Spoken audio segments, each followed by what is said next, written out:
जय हिंद। आज का आपका क्लास होने वाला है बीएसएससी कार्यालय परिचारिका, जिसमें आपका हिंदी का 30 क्वेश्चन पूछा जाता है, मैथ का 30 क्वेश्चन पूछा जाता है एवं जीके का 40 क्वेश्चन पूछा जाता है। यानी टोटल 100 क्वेश्चन का आपका एग्जाम होता है। और आज के इस वीडियो में आपको पिछले साल का ओरिजिनल पेपर करवाने वाले हैं। यहाँ से आपको पता चलेगा आपके एग्जाम में कैसा प्रश्न पूछा जाता है, आप किस तरह से तैयारी करें, किस लेवल का प्रश्न आपके एग्जाम में पूछा जाता है। अगर आप इस प्रश्न को पूरा देख लेते हो तो यहाँ से प्रश्न आपके एग्जाम में आएगा। तो आज का आपका पहला प्रश्न है, निम्नलिखित में कौन सा तद्भव शब्द है। तद्भव एवं तत्सम से आपके एग्जाम में दो शब्द यहाँ पर ज्यादा इंपॉर्टेंट है जो कि आपके एग्जाम में पूछा जाता है। एक तत्सम, एक तद्भव हो गया। ये दो से आपके एग्जाम में ज्यादातर प्रश्न 2-3 क्वेश्चन देखने को मिलता है। तो तत्सम हम लोग हिंदी के संस्कृत रूप को हम लोग तत्सम कहते हैं, मतलब जो शुद्ध रूप रहेगा उसको हम लोग तत्सम कहेंगे। जैसे मान लीजिए कि पुष्प हो गया, ये सब आपका शुद्ध रूप है, तो इसको हम लोग क्या कहते हैं, तत्सम कहते हैं। हिंदी के संस्कृत के शुद्ध रूप को हम लोग क्या कहते हैं, तत्सम कहते हैं। जैसे में अश्व हो गया, अश्व अश्व मतलब घोड़ा समझते हैं ना, तो ये आपका तत्सम में हो जाएगा। तद्भव में क्या होता है कि तत्सम के बिगड़े रूप को तद्भव कहते हैं। तत्सम के बिगड़े रूप को क्या कहते हैं, तद्भव कहते हैं। समझना है तो कैसे समझेंगे, मान लीजिए कि कोई व्यक्ति विकलांग है, तो विकलांग है तो उसको ये आपका तत्सम हो जाएगा। विकलांग आपका क्या हो जाएगा, तत्सम। अगर इसको तद्भव में पूछेगा तो विकलांग का तद्भव क्या हो जाएगा, तत्सम के बिगड़े रूप को। तो विकलांग को हम लोग लंगड़ा भी बोल सकते हैं, तो वहीं बिगड़ा हुआ रूप को हम लोग तद्भव बोलते हैं। जैसे मान लीजिए कि किसी व्यक्ति को कुब्ज है तो कुब्ज को हम लोग कुबड़ा बोल सकते हैं, ठीक है ना। ऐसे आपका तद्भव में होता है, बिगड़ा रूप को हम लोग तद्भव कहते हैं, ठीक है ना। कोई व्यक्ति नेत्रहीन है तो उसको हम लोग अंधरा कहते हैं, तो ये आपका तद्भव में हो जाता है, बिगड़ा हुआ रूप। तो यहाँ पर वही पूछ रहा है कि निम्नलिखित में कौन सा तद्भव शब्द हो जाएगा। तो आश्रम आपका शुद्ध रूप है, आमलक आपका शुद्ध रूप है, आम्र आपका शुद्ध रूप यानी तत्सम है, आंवला यहाँ पर है, ये आपका बिगड़ा हुआ रूप है यानी तद्भव यहाँ पर कौन सा हो जाएगा, आंवला हो जाएगा। मैं वादा करता हूँ कि अगर आप इस सेशन इस क्लास को पूरा लास्ट तक देख लेते हो तो यहाँ से 10 में से 10 तो नहीं, टोटल 30 प्रश्न आपको बताएंगे, तो 30 में से 10 क्वेश्चन देखने को मिलेगा सेम टू सेम यही प्रश्न, और उससे मिलता जुलता भी आपके एग्जाम में आएगा, ठीक है। यह क्योंकि पिछले साल का पेपर है तो कोशिश कीजिए कि यहाँ 30 में से आपका कम से कम 15 प्लस प्रश्न सही हो जाए, ठीक है। जो भी प्रश्न आपको आए आप उसका जवाब कमेंट में दीजिएगा, ठीक है। क्रिया शब्द को चुनना है। 72 नंबर सवाल है, क्रिया यानी वर्ब से आपके एग्जाम में प्रश्न पूछा जाता है। इसको हम लोग कैसे पहचानेंगे, जब इस लेवल का प्रश्न आपके एग्जाम में आए तो आप इसको कैसे पहचानेंगे। सबसे पहले आप लोग बता दीजिए क्या होगा, उसके बाद हम क्लियर करते हैं कि कैसे इसको हम लोग पहचानेंगे, ठीक है। क्रिया मतलब काम, कोई चीज काम। जैसे में क्रिया का मतलब कोई चीज हो रहा है, काम हो रहा है। जैसे में वृद्धता, तो ये तो काम नहीं हो रहा है, वृद्धता मतलब बुढ़ा रहे तो ये काम नहीं हो रहा है। शतक आपका कोई काम नहीं हो रहा है, विभक्त कोई काम नहीं हो रहा है। खोजना, कोई चीज को खोजना एक काम है। खेलना, खेलना एक काम है। पढ़ना, खाना, लिखना, जिसके लास्ट में ना रहता है वो ज्यादातर आपका क्रिया यानी वर्ब रहता है। अगर वैसे आपको न समझ में आए तो आप इस ट्रिक की मदद से समझ सकते हैं कि जिसके लास्ट में ना रहता है वो आपका क्रिया रहता है, वर्ब रहता है। ये आपको हिंदी इंग्लिश दोनों में काम देता है। वर्ब जैसा पहचानना रहता है तो इंग्लिश में भी काम देता है, और क्रिया पहचाना है तो आप हिंदी में भी जिसका लास्ट में ना रहेगा आप उसको पकड़ सकते हैं, ठीक है। आसान तरीका से आप पकड़ सकते हैं, ठीक है। आपको क्लास कैसा लग रहा है एक बार कमेंट में जरूर बताएंगे। अच्छा लग रहा है अच्छा लिखिए, खराब लग रहा है खराब लिखिए। जो भी प्रॉब्लम हो, जो भी दिक्कत हो, आप लोग एक बार कमेंट में लिखेंगे, ठीक है। चलिए आपका देखिए सबसे पहले हम टॉपिक यहाँ पर क्लियर कर दें। जैसे में अनेक शब्दों के लिए एक शब्द पूछा जाता है, विपरीतार्थक शब्द तो है ही है, अनेकार्थी शब्द हो गया, समानार्थी शब्द हो गया, और एक पर्यायवाची शब्द हो गया। मतलब उसको और हम लोग क्या बोल सकते थे, तो टॉपिक जब आएगा आपको हम बता देंगे। तो पहले हम लोग प्रश्न को कर लेते हैं, जो अक्षर जानता है उसको क्या कहते हैं। जो अक्षर जानता है उसके लिए एक शब्द में क्या होगा, आप लोग इसका जवाब कमेंट में जरा देंगे, ठीक है। क्योंकि इतना इजी लेवल है और बिल्कुल यह ओरिजिनल पेपर है, तो आप लोग चैनल को सब्सक्राइब कर लेंगे, ठीक है ना। जब तक आपका एग्जाम नहीं हो जाएगा रोजाना आपको इस चैनल पर क्लासेज मिलेगा, ठीक है। तो चैनल को सब्सक्राइब कर लेंगे। जो अक्षर जानता है उसको एक शब्द में क्या कहेंगे, आप लोग बताइए। तो क्या कहेंगे, साक्षर कहेंगे। क्या कहेंगे, साक्षर। जो अक्षर जानता है उसको क्या कहते हैं, साक्षर। पठनीय किसको कहते हैं, जो पढ़ने योग्य हो। जो पढ़ने योग्य हो उसको एक शब्द में क्या बोलेंगे, पठनीय बोलेंगे। और एक आपका होता है निरक्षर, जो मतलब अनपढ़ हो, जो पढ़ा लिखा ना हो, जो अक्षर नहीं जानता हो, उसको हम लोग क्या बोलेंगे, निरक्षर बोलेंगे। ठीक है, मैं यहाँ पर सारे ऑप्शन को क्लियर करते जाएंगे ताकि जो भी एग्जाम में आए आपको कोई दिक्कत ना हो। ठीक है, और यह बिल्कुल पिछले साल का पेपर है, आप इसको अच्छे से कर लेंगे तो यहाँ से आपके आधा से ज्यादा प्रश्न आपको पता चल जाएगा कि इस लेवल की तैयारी करेंगे तो हमारा सही हो सकता है। ठीक है ना, बिल्कुल इस लेवल का तैयारी कीजिए क्योंकि 10th लेवल का है तो ज्यादा व्याकरण ही आपका रहेगा। ठीक है, चलिए निम्नलिखित में कौन सा तत्सम शब्द है। तत्सम शब्द आपको बताए थे कि हिंदी के संस्कृत के शुद्ध रूप को हम लोग क्या कहते हैं, तत्सम कहते हैं। तो इसमें कौन सा शुद्ध रूप है आपको 74 में देखना है। ठीक है, 74 में आपका कौन सा शुद्ध रूप होगा, अगम नहीं होगा, अमोल नहीं होगा, आसरा नहीं होगा, ये जो आपका अमूल है ये एकदम शुद्ध रूप है। आप देख रहे हैं, आपको पता भी चल रहा होगा, अमूल ये आपका क्या है, शुद्ध रूप है। तो ये तत्सम इसमें कौन सा हो जाएगा, शुद्ध रूप हो जाएगा। ठीक है, आप इस प्रकार से पकड़ सकते हैं। डी ऑप्शन आपका क्या हो जाएगा, बिल्कुल राइट हो जाएगा। मुख्य शब्द का विपरीतार्थक यानी विलोम शब्द क्या होगा, आपको हम पहले ही बता दिए थे। विलोम शब्द से आपके एग्जाम में क्वेश्चन बनेगा तो आप इसको अच्छे से देख लेंगे। विलोम शब्द क्या हो जाएगा, मुख्य का क्या हो जाएगा, आप लोग बताइए तो मुख्य का क्या होना चाहिए। ठीक है, मुख का क्या होना चाहिए, गौण होना चाहिए। क्या होना चाहिए, गौण होना चाहिए। ठीक है ना, गौण होना चाहिए। ठीक है, बी ऑप्शन आपका क्या हो जाएगा, यहाँ पर बिल्कुल करेक्ट हो जाएगा। ठीक है, चलिए 76 नंबर आपका सवाल है कि विशेषण शब्द को चिन्हित करें।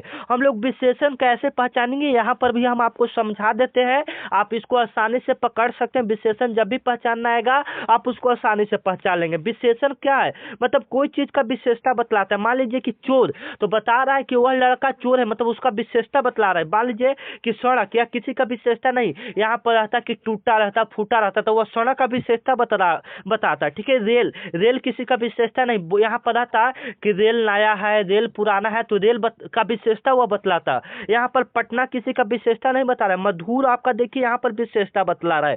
कैसे कि मान लीजिए कि मधुर, कोई भी चीज, आपका आवाज मधुर है, लड़का मधुर है, ऐसे आपका ये विशेषता बतला रहा है। मधुर आपका क्या बता रहा है, कोई भी चीज का विशेषता बतलाएगा तो वो आपका विशेषण हो जाएगा। सी ऑप्शन आपका क्या हो जाएगा, बिल्कुल राइट हो जाएगा। जैसे में यहाँ पर मीठा रहता, तो मीठा भी आपका किसी चीज का विशेषता बतला रहा है कि खाना मीठा तीता क्या है, तो उसका विशेषता बतला रहा है, तो मीठा आपका यहाँ पर हो, मतलब अगर ऑप्शन में रहता तो आपका यहाँ पर हो जाता था। इस प्रकार से आप विशेषण को समझ सकते हैं। ठीक है ना, बिल्कुल आपको रियल पेपर करवा रहे हैं, इस नाम पर आप लोग चैनल को सब्सक्राइब कर लेंगे। ठीक है ना, जो हम पढ़ाते हैं वही क्वेश्चन आपके एग्जाम में आएगा, मेरा लिख कर ले लीजिए। ठीक है ना, चलिए, और अभी तक आप मेरे व्हाट्सएप ग्रुप में नहीं जुड़े हैं तो यह मेरा व्हाट्सएप नंबर है। ठीक है ना, अगर नए हैं तो आप इस व्हाट्सएप नंबर पर हाई लिखकर मैसेज कीजिएगा जब क्लास समाप्त हो जाए तब, क्योंकि क्लास आपके लिए बहुत इंपॉर्टेंट है। इसमें इतना इंपॉर्टेंट प्रश्न आपको बताने वाले हैं जो कि आपके सीधे एग्जाम में आएगा। ठीक है ना, चलिए, विशेषण हो गया। बेशर्म कौन सा समास है, एक समास से भी आपके एग्जाम में, एक नहीं 2-3 प्रश्न आपके एग्जाम में पूछा जाता है समास से।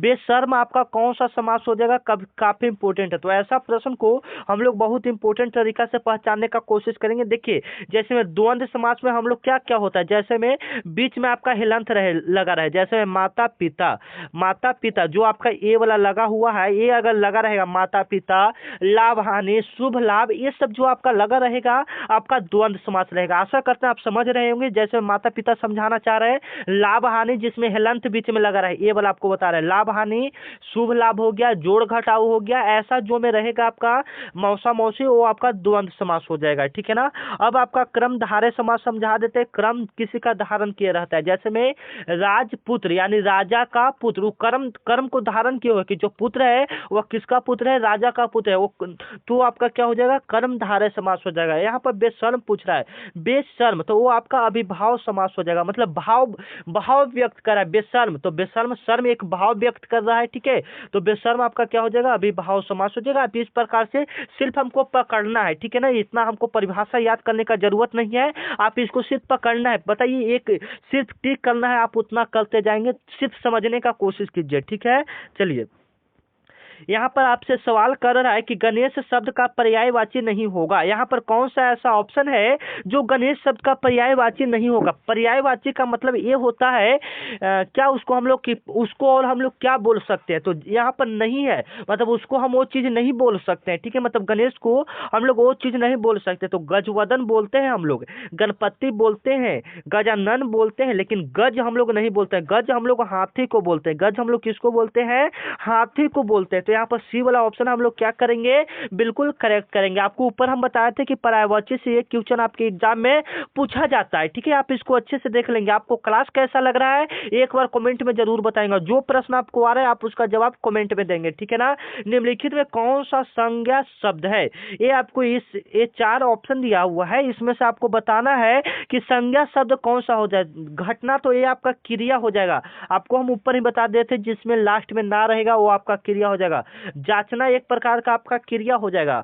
मूर्ख आपका ये नहीं, ये संज्ञा नहीं होगा। मुद्रण, मुद्रण यानी पैसा, पैसा आपका क्या है, एक प्रकार का संज्ञा है। पैसा आपका क्या है, संज्ञा हो जाएगा, ठीक है ना। चलिए 80 नंबर आपका संधि विच्छेद से प्रश्न पूछा हुआ। यहाँ पर भले आपको क्वालिटी कम दिख रहा होगा लेकिन जो प्रश्न है वो एग्जाम के लिए बहुत इंपॉर्टेंट है, ठीक है। देवल्थ का संधि विच्छेद क्या हो जाएगा, इसका संधि विच्छेद करना है तो आप इसका संधि विच्छेद क्या करोगे बताइए। तो देवी प्लस अर्थ तो क्या हो जाएगा, देवल्थ हो जाएगा। ए ऑप्शन आपका क्या हो जाएगा, बिल्कुल करेक्ट हो जाएगा। देवल्थ का संधि विच्छेद क्या हो जाएगा, देवी प्लस अर्थ हो जाएगा यानी देवल्थ हो जाएगा, ठीक है। चलिए 81 नंबर आपका सवाल है कि शुद्ध शब्द को चिन्हित करें। शुद्ध शब्द ये आपको चारों ऑप्शन में से बताना है कि कौन सा शुद्ध शब्द होगा। शुद्ध शब्द आपका कौन सा, मतलब सभी आपका बुजुर्ग लिखा है तो यहाँ पर बुजुर्ग आपका कौन सा शुद्ध अशुद्ध शब्द से आपके एग्जाम में एक प्रश्न आता है, ठीक है। तो आप देख सकते हैं किस लेवल का आप इस लेवल की तैयारी करेंगे तो आपका सही में 30 में 30 क्वेश्चन सही हो जाएगा, ठीक है। तो यहाँ पर कौन सा हो जाएगा बताइए। तो शुद्ध शब्द तो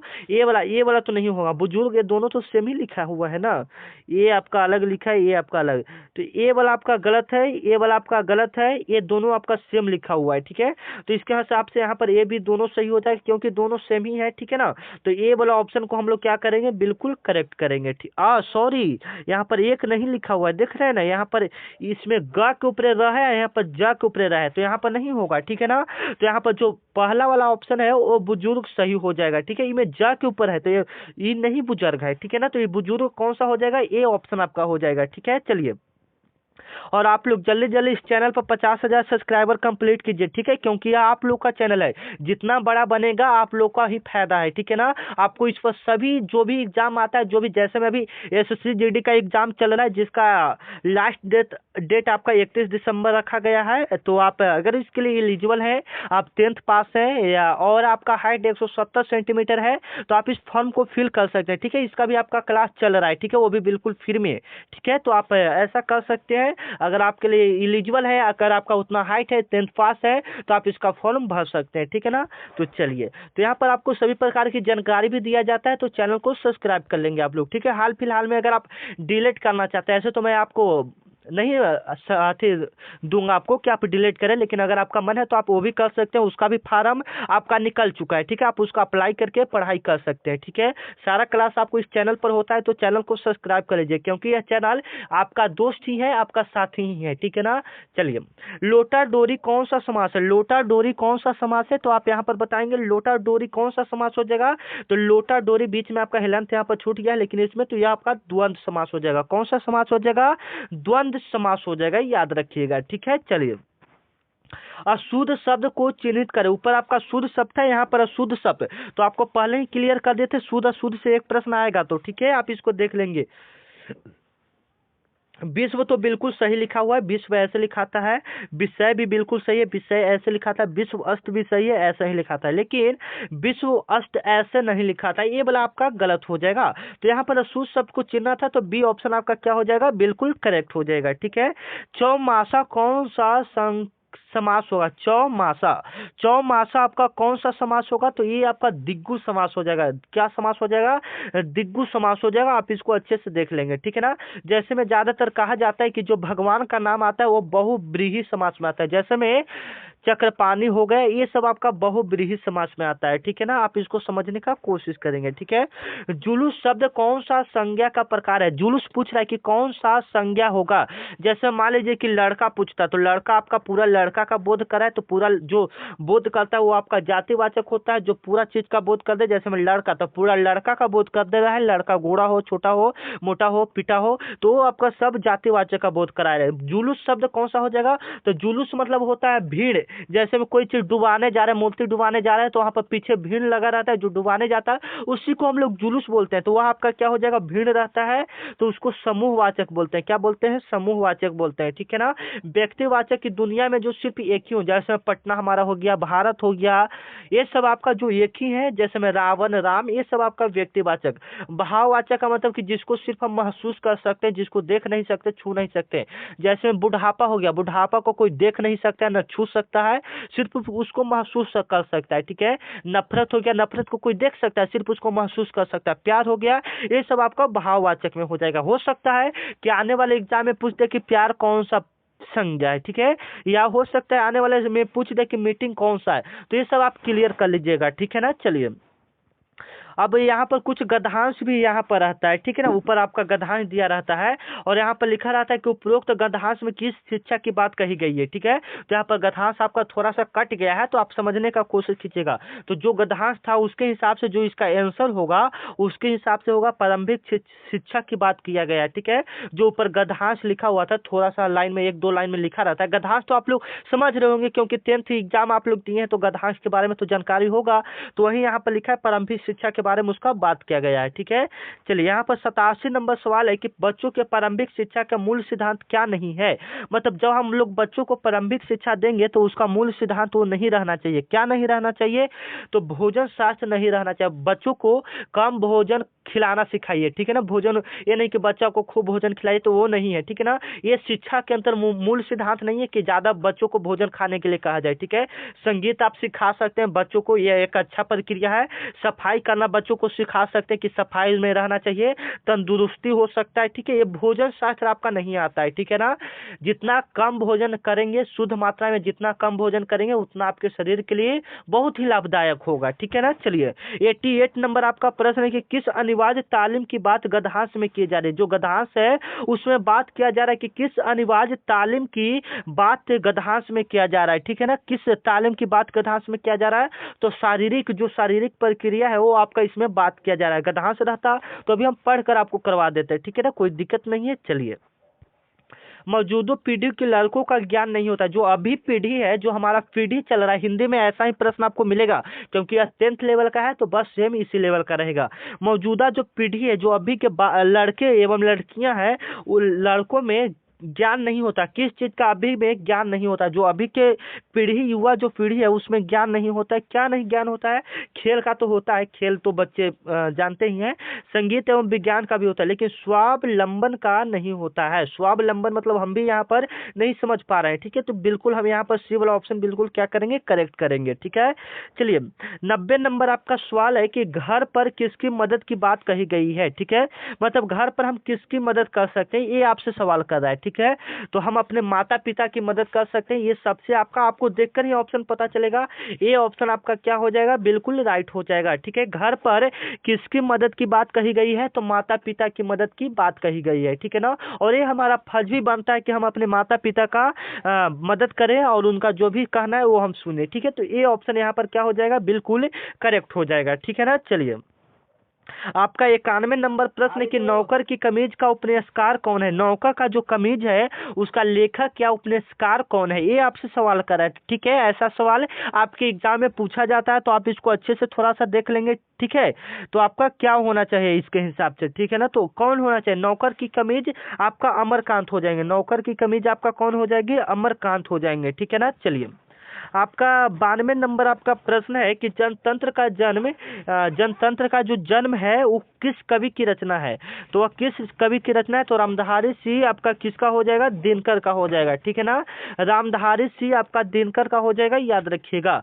20 के दांत कहानी के लेखक कौन है। 20 के दांत जो कहानी है ये आपका 10th के बुक हिंदी जो है उससे यह प्रश्न है, ठीक है ना। और यह बिल्कुल ओरिजिनल पेपर है, हम इसमें कोई भी एडिट नहीं किए, ठीक है। ये सवाल आपका पूछा गया है। 20 के दांत कहानीकार के लेखक कौन है, तो नलिन बिलोचन शर्मा हो जाएंगे, ठीक है ना। चलिए, घनानंद किस भाषा के कविता थे, कविता करते थे। घनानंद जो थे वह किस भाषा में कविता करते थे, तो याद रखिएगा वो आपका जो करते थे वो आपका ब्रज भाषा में करते थे। ठीक है, बिस्मिल्लाह खां का संबंध किस वाद्य यंत्र से थे? जो बिस्मिल्लाह खां थे ये हमारे बिहार से थे। ये बहुत ही अच्छा शहनाई बजाते थे। क्या बजाते थे? शहनाई के लिए बहुत प्रसिद्ध हुए और ये हमारे बिहार के डुमराव एक गांव है वहाँ के ये थे। ठीक है ना।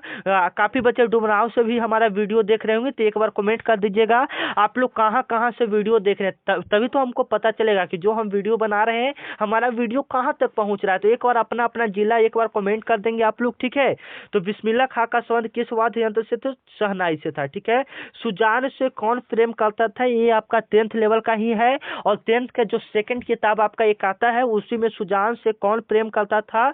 तो आपका घनानंद प्यार करता था। कौन प्रेम करता था? घनानंद प्रेम करता था। ठीक है, चलिए 97 नंबर आपका प्रश्न क्या? अशोकबा जेपी का जन्म कौन था? अशोकबा जेपी एक बहुत बड़े लेखक हुए जिनको भारत रत्न से भी सम्मानित किया गया। तो वही पूछ रहा है कि इनका जन्म कहाँ हुआ? अशोकबा जेपी का जन्म कहाँ हुआ? कुछ इस लेवल का भी प्रश्न आपके एग्जाम में आता है। ठीक है, तो आपको कुछ लेखक का भी नाम याद कर लेना है, छत्तीसगढ़ हो जाएगा। ठीक है, चलिए बीरेन डंगवाल की कविता, इसमें से आपको पता होना चाहिए कि बीरेन डंगवाल की कौन सी कविता है। ठीक है, तो फिलहाल तो यहाँ पर हम आपको बता दे रहे हैं लेकिन आपको कुछ दूसरा याद करके जाना है। ठीक है, ये आपका इस लेवल का बस आएगा। ठीक है, बीरेन डंगवाल हमारे नींद का है। गुरु नानक का जन्म कब हुआ? ये वाला भी याद कर लेंगे, ये वाला सवाल बहुत इंपॉर्टेंट है, ये आपके एग्जाम में आ सकता है। तो गुरु नानक का जो जन्म हुआ था 1469 ईस्वी को टलवंडी, जो टलवंडी आपका एक ग्राम है, मतलब गांव कह सकते हैं। टलवंडी एक गांव है जो कि लाहौर में पड़ता है। लाहौर अभी वर्तमान कहाँ में है? पाकिस्तान में। ठीक है, यानी जो गुरु नानक का जन्म हुआ है वह आपका पाकिस्तान में हुआ है। कहाँ में हुआ है? पाकिस्तान में, टलवंडी ग्राम, लाहौर में हुआ है 1469 ईस्वी में। ठीक है, याद रखेंगे। मैक्स मुलर का जन्म किस वर्ष हुआ था? काफी इंपोर्टेंट सवाल है, ये भी आप देख लेंगे। तो 1823 ईस्वी में। तो यहाँ पर आप देख सकते हैं 70 से 30 आपका यहाँ पर हम लोग हिंदी करवा चुके हैं, यानी 30 क्वेश्चन आपको यहाँ पर हम लोग पूरा करवा चुके हैं। तब आप लोग ईमानदारी पूर्वक कमेंट में जवाब देंगे कि हिंदी में आप लोग ने कितना प्रश्न को सही किया। अगर 30 में से कम 15 प्लस भी प्रश्न सही कर रहे हैं आप लोग तो बिल्कुल अच्छा है। ठीक है ना, क्योंकि यह पिछले साल का पेपर है और पिछले साल के पेपर में 15 सही कर रहे हैं, मतलब बहुत ही अच्छा पढ़ाई चल रहा है आपका। ठीक है, कोशिश कीजिए और भी अच्छा करें हम लोग। ठीक है, जैसे में जीके में 40 प्रश्न रहता है तो जीके में आपका 40 में 40 प्रश्न सही हो जाए। कल ही हम वो आपको पेपर करवा दिए थे पिछले साल का पेपर, तो कितना इजी सवाल आता है। जो मैं पढ़ाता था वही सवाल देखिए तो आता है। ठीक है ना, तो मैं कहता हूँ था ना कि ये सवाल याद कर लो तो ये सवाल आएगा। संविधान से देखें कितना सारा सवाल है, संविधान से 5 प्रश्न पूछा गया। ठीक है, तो मिलते हैं नेक्स्ट वीडियो में, तब तक के लिए जय हिंद। आप इस लास्ट में देख रहे हैं वीडियो को तो जाते जाते अपने दोस्तों के पास हो सके तो 1-2 शेयर कर दीजिए। ठीक है, ताकि हमारा भी सपोर्ट मिल जाए। ठीक है, जय हिंद, मिलते हैं नेक्स्ट वीडियो में। चैनल को भूलिएगा नहीं, यह चैनल आपका दोस्त आपका साथी है तो सब्सक्राइब कर लीजिएगा। जय हिंद।